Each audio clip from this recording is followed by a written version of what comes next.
Hello à tous les amis, bienvenue dans notre première émission du département des ados qui a pour thème cette semaine Jésus aime les musulmans. Nous sommes en présence du pasteur Saïd Oudjibou. Bonjour. Bonjour, bonjour pasteur, vous allez bien? Très bien, excellent. On est honoré de vous avoir parmi nous. C'est plaisir, c'est partagé. Merci bien. On aimerait tout d'abord apprendre à vous connaître parce que je pense que beaucoup de nos amis ne vous connaissent pas forcément, certains vous connaissent aussi forcément. Et on aimerait savoir qui vous êtes. Est-ce que vous pourriez vous présenter? Qui est pasteur Saïd Oudjibou? Écoute, déjà, moi-même, j'ai du mal à savoir qui je suis. Jusque-là, tout va bien. Je sais que je m'appelle Saïd, d'origine marocaine, c'est pas de ma faute. Je suis aujourd'hui consultant en prévention urbaine. Je suis aussi un pasteur itinérant. Je fais toutes mes études quasiment dans le social, puisque j'étais responsable jeunesse, éducateur sportif. J'ai fait ce qu'on appelle l'école pratique des hautes études et j'ai fait l'Institut des hautes études du monde religieux. Et je suis marié, donc j'ai la chance d'être aussi propriétaire de 2 enfants. Wow. Donc j'ai un garçon de 3 ans qui est en théologie à Strasbourg et ma fille qui est en politique et relations internationales. Et mon épouse fait de l'inclusion citoyenne avec les réfugiés. D'accord. Vous nous avez dit que vous étiez pasteur itinérant. Est-ce que vous pourriez nous expliquer un peu ce que c'est? Je pense que plusieurs d'entre nous ne savons pas forcément ce que c'est. Vous pourriez nous expliquer? Alors, pasteur itinérant, c'est juste, je n'ai pas une église à charge, une paroisse à charge, mais je voyage, je dirais quasiment chaque week-end dans différents mouvements évangéliques. Donc, je suis un pasteur qui visite différentes églises, que ce soit en Suisse, en Belgique ou particulièrement en France. D'accord, merci. Pour apprendre à vous connaître davantage, on avait quelques questions à vous poser. Bien sûr. Des questions où les réponses seront plutôt courtes, mais libre à vous de répondre ce qui vous tiendra à cœur. C'est bon pour vous? Oui, très bien. Alors, ma première question sera Maroc ou France? C'est très difficile. La question, elle est très difficile parce que quand, là je reviens du Maroc hier soir, je pars de Charles de Gaulle en direction du Maroc, rien que de voir la tête du douanier, je me sens à 80% français et 20% marocain. Mais quand je fais Casa Charles de Gaulle, quand je vois la tronche du policier, je me vois 80% marocain et 20% français. Et en fait, je ne sais jamais qui je suis. En fait, j'ai le derrière assis sur 2 chaises, français ou éternellement étranger. Et ce que me renvoie aussi comme image la société va entretenir cette ambiguïté-là. Et en fait, c'est difficile de dire France ou Maroc. Je dirais que mon appartenance, d'abord, elle est en Christ. Et mon identité, Amen. elle est en Christ. Et j'ai une double appartenance. Je me sens profondément français, je me sens aussi profondément marocain. Et pour moi, ce n'est pas une tare. C'est appartenir à 2 cultures, à 2 univers. Et en soi, ce n'est pas une tâche. La diversité, pour moi, c'est une véritable richesse. Amen. On a comme deuxième question. Est-ce que vous préférez enseigner les croyants ou évangéliser les incroyants? Aujourd'hui, j'ai l'impression d'évangéliser les chrétiens et de faire des disciples avec les inconvertis. Wow. Et je pense que la question, elle n'est pas simple, parce qu'on est tellement dans une théologie de l'enfermement. Aujourd'hui, on est dans la conversion, on est dans de l'addition. On fait finalement des chrétiens qui viennent religieusement, traditionnellement à l'église, qui donnent leur dîme et qui se tiennent bien.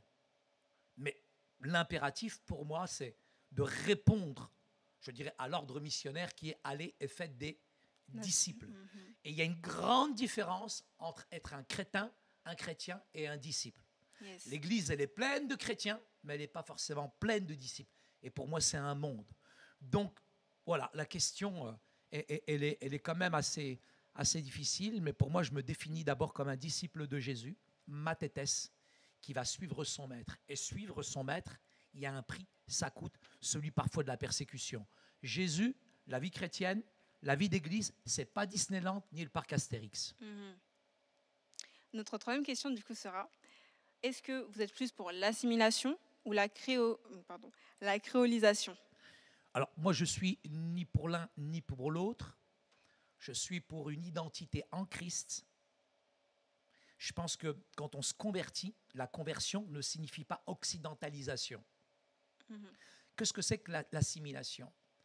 Il y a une différence entre l'intégration, l'assimilation et la marginalisation. La marginalisation, c'est se couper de tout quand on arrive dans un pays.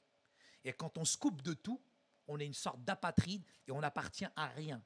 Mais quand on arrive en France, l'intégration ne gomme pas les différences. Et ce qui est important pour moi dans l'assimilation, c'est que dans l'assimilation, je peux m'assimiler à certaines choses en France, mais je ne peux pas m'assimiler à certaines valeurs qui sont contre-bibliques et qui vont à l'encontre, je dirais, de toutes les richesses que j'ai reçues dans mon héritage. Donc là aussi, il faut faire une différence entre l'intégration, l'assimilation et la marginalisation. Et je pense qu'aujourd'hui, il faut plutôt parler plutôt de créolisation, d'assimilation, d'intégration. Il faut parler d'inclusion. Et là, l'inclusion, c'est complètement différent dans le sens où là, nous avons cette opportunité, cette chance de garder notre culture. Je suis marocain, je suis chrétien et je mange toujours du couscous avec mes 3 doigts. Donc, je garde ma culture, je garde mon identité, mais en même temps, j'essaye de construire mon identité, de pagayer, je dirais, dans cette barque qui est le monde aujourd'hui, et je construis ma nouvelle identité en Christ, mais en même temps avec ces différents groupes d'appartenance. Aujourd'hui, quand on parle avec des ados qui voyagent de pays en pays avec leurs parents, on parle de 3e culture. Donc moi, j'en suis là aujourd'hui à la 2e génération d'enfants migrants. Il y a une 3e, il y a une 4e génération. Le problème qu'on a à la télévision, c'est quand on écoute les journalistes, ils disent toujours les jeunes issus de l'immigration. On sera issu jusque quand? On est issu sans issue. Arrive à un moment, que vous le vouliez ou pas, je suis français, que tu le veuilles ou pas, je me sens français. Ici, c'est mon pays. Et je sais que rien qu'avec le regard, on voit tout de suite qu'on est d'ailleurs. Mais le problème, c'est qu'il faut que la société dans laquelle on est, liberté, égalité, ça c'est une belle chose. Mais quand on parle de fraternité, les politiques ont du mal avec ça. Donc l'hospitalité, elle n'est pas politique. L'hospitalité, elle n'est pas culturelle. L'hospitalité, d'abord, elle est biblique. Que les chrétiens commencent déjà, eux, à nous accueillir, à nous sourire quand on arrive dans une église, ça sera déjà bien. Et je pense que cette question de l'assimilation, aujourd'hui, elle est un piège. Il faut simplement essayer d'entendre que ce qu'on entend par assimilation. Je ne peux pas m'assimiler à tout et à n'importe quoi, à la décadence, à la dépravation dans laquelle, je dirais, ce monde aussi veut m'amener. D'accord. Aujourd'hui, vous êtes pasteur, chrétien, disciple de Christ, mais il me semble que vous n'êtes pas né comme cela. Est-ce que vous pourriez nous expliquer comment est-ce que vous avez rencontré Christ, comment est-ce que vous avez accepté Christ, avec vos propres mots, votre témoignage en Bien soi? sûr, tout simplement, bien sûr, je viens d'un arrière-plan culturel qui est différent celui du pays d'accueil. C'est ce qui m'a amené vraiment à rechercher cette vérité.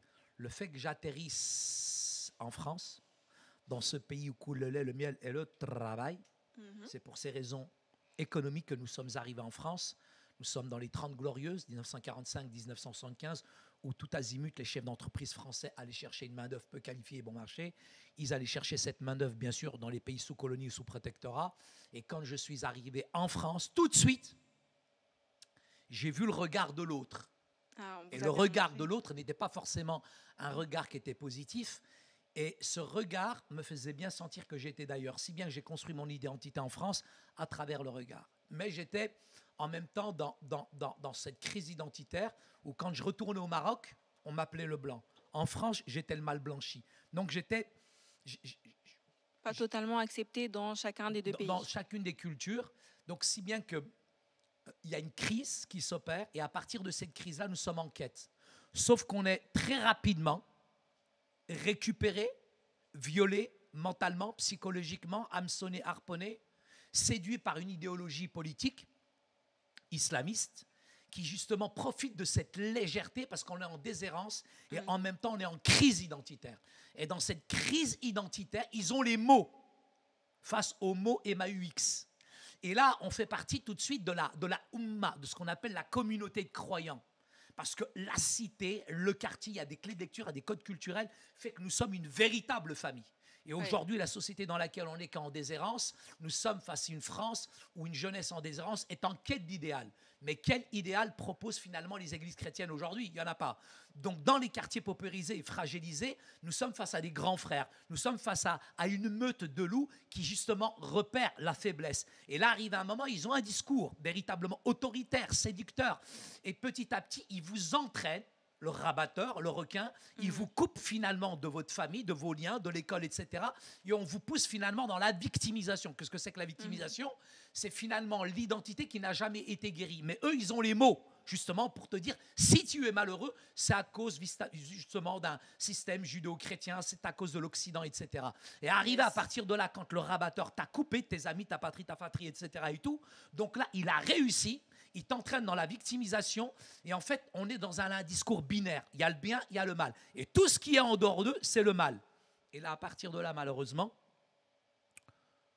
on est complètement séduit par cette idéologie et on est dans ce qu'on appelle une identité qui est refuge. Et cette identité refuge, qu'on appelle aussi l'identité de l'exclusion, nous amène petit à petit à rentrer dans une idéologie politique à laquelle j'appartenais. Et j'ai commencé à haïr les Américains, les Juifs, les Français et moi-même, je me haïssais. Parce que j'étais cassé, j'étais brisé, j'étais détruit à l'intérieur. Et c'est la puissance et c'est la force de la religion. La religion, elle te prend, elle te laisse tel que tu es. Elle te brise, elle t'enfonce, elle te tire vers le bas. Et à partir de là, à l'âge de 18 ans, je voulais combattre et aller en Afghanistan et me battre contre les Russes. J'aurais voulu, très honnêtement, rejoindre le commandant Massoud.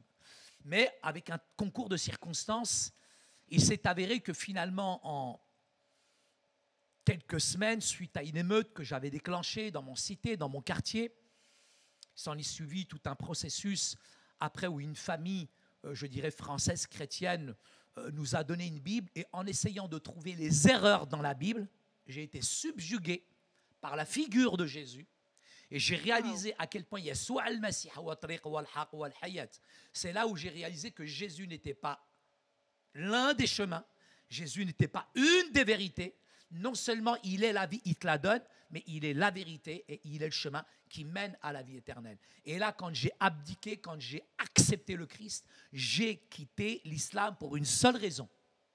Laquelle? C'est le miroir que m'a renvoyé la Bible, que j'étais pécheur, que j'étais mauvais. Et quand j'ai réalisé à quel point j'étais mauvais, que j'étais pécheur, que j'étais orgueilleux, que j'étais sale, j'ai vu la nature de mon cœur et ça a été difficile d'abdiquer, ça a été difficile d'accepter, mais je n'ai pas eu le choix que de me mettre à genoux, de tomber par terre, de me repentir. C'est-à-dire de confesser mes fautes, mes erreurs, ma vulnérabilité, le fait que je sois mauvais. C'est très difficile de reconnaître ces erreurs. Parce que nous, les Arabes, c'est de la faute des Américains, c'est de la faute des Juifs, et même dans notre langage de toute manière. Quand on dit que j'ai attrapé froid, en arabe, on dit « l'bird madrabni », c'est le froid qui m'a tapé. Quand tu dis que tu as raté le métro, en fait, que ce qu'on dit en arabe, le métro, il est parti sans moi. En fait, c'est jamais de notre faute. Mais quand on réussira à dire que c'est de notre faute, c'est ma responsabilité, à ce moment-là, tu as toutes les possibilités de réussir, d'évoluer et finalement de rentrer dans ce qu'on appelle une conversion. Et qu'est-ce que c'est que la conversion? C'est faire un demi-tour radical où on tourne véritablement la vie à toutes les choses qui sont passées et on va vers l'avenir. Et la deuxième chose pour laquelle j'ai été, je dirais, profondément ému et touché, al-khatiya, le péché, qu'est-ce que c'est? Al-khatiya, la faute, manquer le but, c'est bien, c'est une chose, etc., une définition belle et théologique.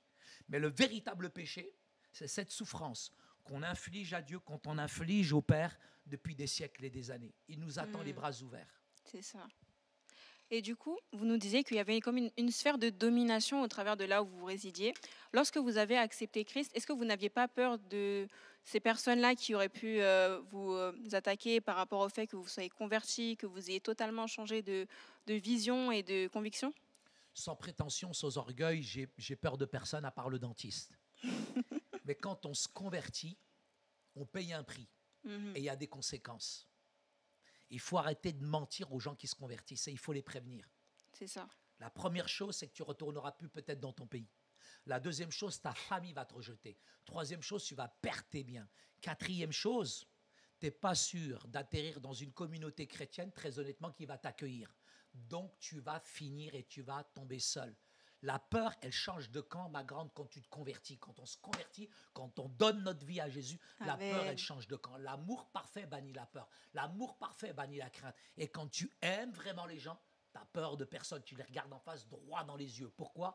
Parce que l'amour que Dieu a déversé dans nos cœurs, il est tellement puissant.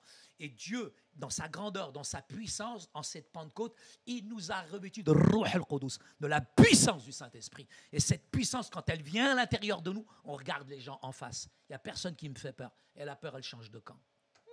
Du coup, vous nous disiez que vous aviez changé totalement de vie en commençant à lire la Bible. Qu'est-ce que vous avez remarqué comme changement depuis que vous avez donné votre vie à Christ? Le plus grand changement, c'est de voir qu'il y a un livre, un sauveur, un message qui est capable de réunir autant de monde sur cette planète.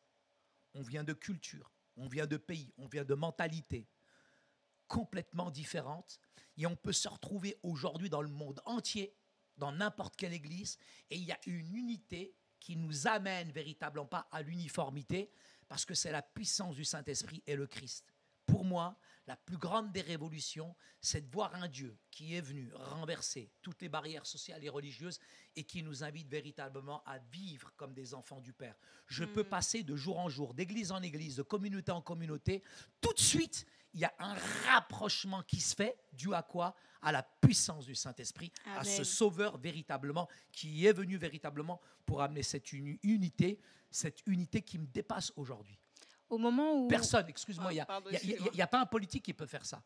Aucune théologie peut faire ça. Aucun politique peut faire ça. Aucun mouvement, aucun club peut faire ça. Mais le Christ a réussi à le faire aujourd'hui. Amen. Tu peux arriver dans une église avec 56 ethnies différentes. Tu peux arriver dans une église où on parle 80 langues différentes. Et pourtant, au-delà des barrières de la langue, des cultures, etc., parce que l'évangile est transculturel, on voit cette unité extraordinaire dans la louange, dans l'adoration et dans la prière. Qui va faire ça? Sarkozy? Qui va faire ça? Biden? Qui va faire ça? Poutine? Seulement qui va Jésus, faire ça? Mobutu? yes. Qui va faire ça? Il n'y a qu'un nom, c'est le nom puissant de Jésus. Yeshua al-Masih. Face à votre conversion, vous doutiez sans doute que votre famille pourrait mal réagir, mais comment est-ce que vous avez réagi? Comment est-ce que vous avez annoncé le fait que vous ayez accepté Jésus à votre famille? Écoute, tu n'as pas besoin de l'annoncer, le téléphone arabe n'est jamais en panne dans nos banlieues, et quand tu te convertis, ça se voit sur ta tronche.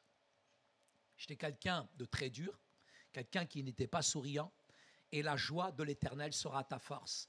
Et quand l'onction de l'Esprit, quand l'huile de l'onction, quand le vin purificateur passe dans ton cœur, quand tu expérimentes la puissance de Jésus, sur ta tronche, ça se voit. Tu commences à sourire, tu commences à rire. Regarde la tronche des gens dans le métro. Tu crois qu'ils sont heureux, tu crois qu'ils sont joyeux? Non. Regarde le serveur qui est en train de te servir le kebab. Il a la même tronche que ton kebab. Donc arrive un moment quand le Christ véritablement illumine ta vie, tu n'as plus la même tête, tu n'as plus la même tronche. Et les gens, quand ils te voient, ils disent, celui-là, il s'est passé quelque chose.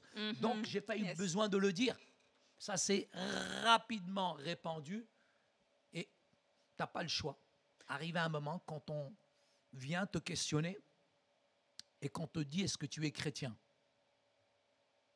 Ben, c'est là l'occasion que tu as véritablement pour pouvoir dire qui tu es, qui tu as expérimenté et qui véritablement a changé ta vie.